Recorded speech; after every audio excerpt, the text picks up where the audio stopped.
one particular conception of discrimination over another.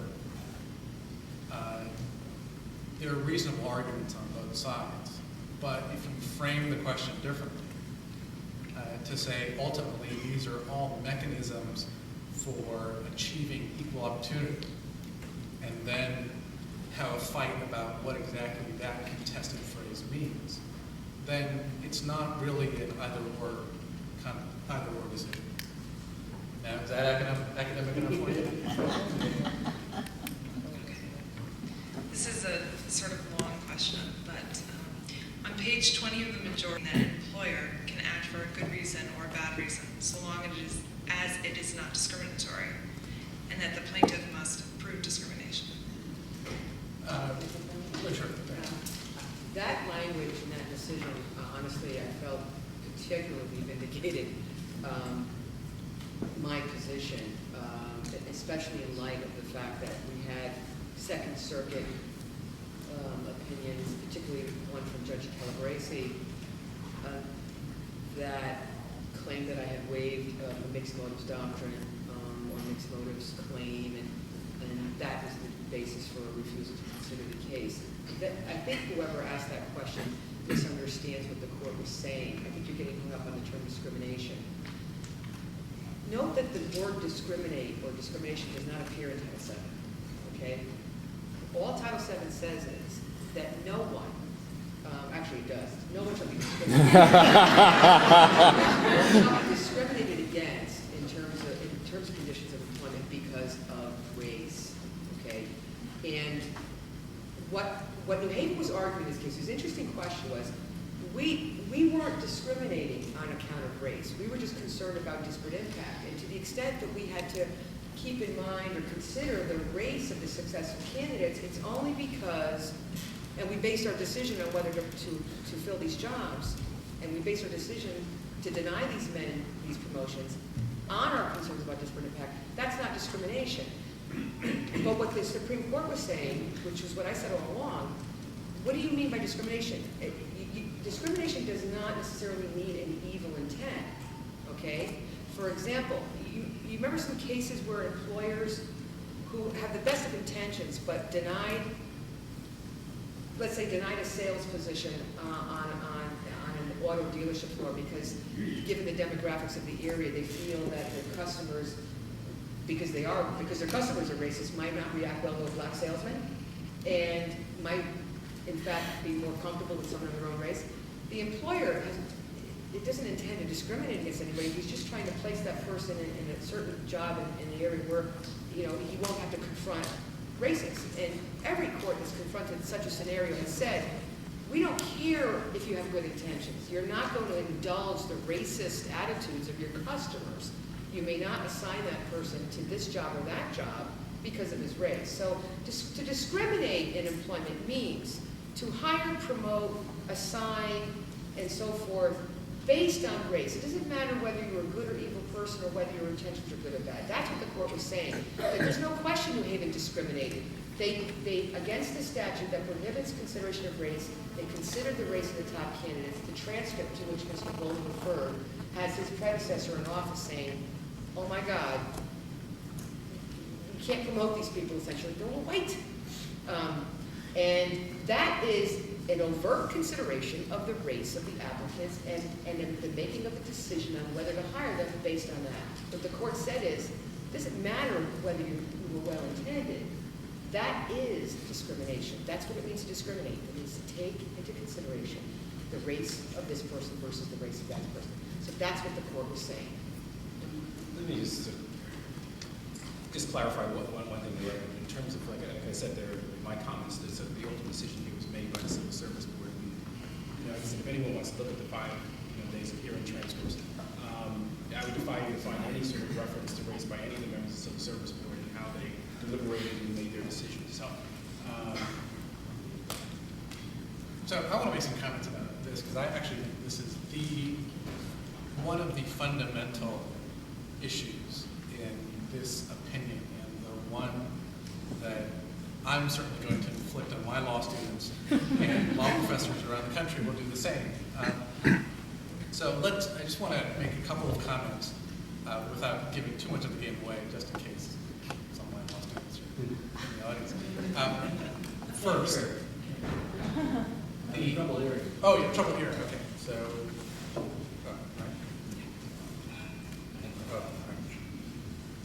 Better now? Great. Okay. So let me make a couple of points. The question as it was originally posed said what to make of this language about justification, given that the general rule is that employers can fire somebody for a good reason, bad reason, or no reason at all. So let's just get that out of the way. That is a shorthand for what's usually called the employment at will doctrine, which says that as a matter of construing an employer's discretion to fire somebody pursuant to their employment contract, unless you actively bargain and have an express term of the contract which restricts the employer's discretion, the presumed power of the employer is that they can fire you for a good reason, a bad reason, or no reason at all. That issue is basically a red herring here, because after all, Title VII by statute restricts the discretion of the employer to fire. So the real question is, well, what does Title VII mean in restricting that discretion that you might otherwise have pursuant to your employment contract, right? So let's get that out of the way. So now here's the nub of it. Karen argues that when the city considered the statistical disparity in the test results, the racial disparity, and on that basis, the board refused to certify. Bracket for the moment, whether that was the board's basis, so on and so forth. That's Karen's argument, more or less. The argument is that when the city considered that counts as discrimination because of the race of the plaintiffs, that it falls within the words of that statute. The city's position, as Victor litigates it, is no, we didn't care about discriminating on the basis of race. We cared about avoiding Title VII disparate impact liability. That is, avoiding liability for the sentences that precede the sentence quoted by the questioner, in which the court says the issue isn't whether there's intentional discrimination, it's whether or not that intentional discrimination is justified.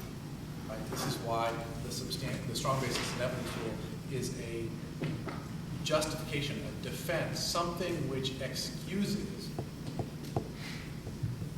the violation of those words of the statute.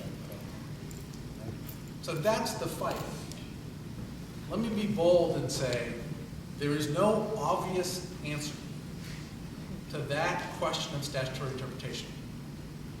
If there was, they would have settled a long time ago. Okay?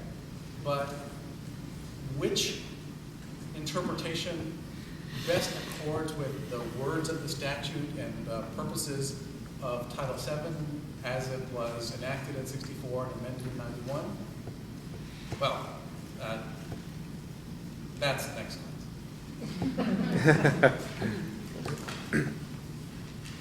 Next question is, although there may never have been a precedent, has there been a practice around the country in municipalities to reject these tests for fear of litigation based on disparate impact? No. Well, as I mentioned before, one of the unique features of Ricci, which accounted for how annoyed I got when I sat through Senate confirmation hearings, hearing people talk about the precedents, that the circuit was only following precedent. There wasn't any precedent.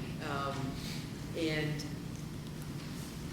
I couldn't find a single case where a city just rejected the results of an exam just like that. Again, the interesting political background is that what employers were doing, because they didn't have to reject the results, was they were manipulating the scores. So for years, to address these racial disparities in outcome and performance on occupational testing, employers were doing all kinds of things. They were Z-scoring, they were curving, they were adding 10 points. They were doing all kinds of things to equalize the racial outcomes. That was going on all over the country, and that was leading to lots of lawsuits. And the Second Circuit approved that practice in the Bushy case, and said that's not discrimination. That's just basically trying to eliminate disparate impact. You know, it's semantics. But Congress reacted to that practice and passed subsection L, which prohibited the manipulation of test results. So what happened in this case is New Haven essentially argued, look, Congress said we can no longer manipulate scores and test results. So you know what we're going to do? We're just going to pretend that there weren't any results and just ignore them entirely. And Justice Kennedy said you cannot so easily end run around a statute like that. And like I said before, I'm not going to spend a lot of time trying to relitigate or recalibrate issues, but I think that the important question is that this case was unique in terms of its facts. The question about whether or not there was ample precedent in terms of that provided the basis for the city's action as well as the basis for the district court and the Second Circuit's decisions. I think the answer is clearly yes. I think that in terms of, I think what's most clear is obviously the Supreme Court announced a new standard. I don't think anyone can, it's hard to really disagree with the notion that the Supreme Court announced a new standard because basically it talks about this new standard.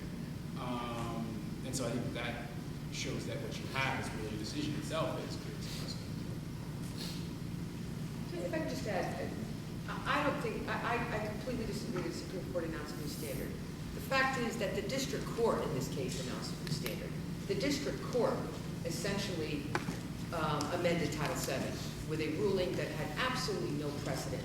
And it essentially said anytime you have a selection outcome that has a lopsided racial outcome, you can just ignore it. There's no precedent for that decision. So I continue to feel very strong about those who characterize the court as somehow announcing a new standard. What they were doing, in my opinion, was correcting a radical ruling that was unprecedented in its completely ignoring the various provisions of Title VII that prohibit race norming, that prohibit disparate treatment, that prohibit construing the act to require racial proportionality.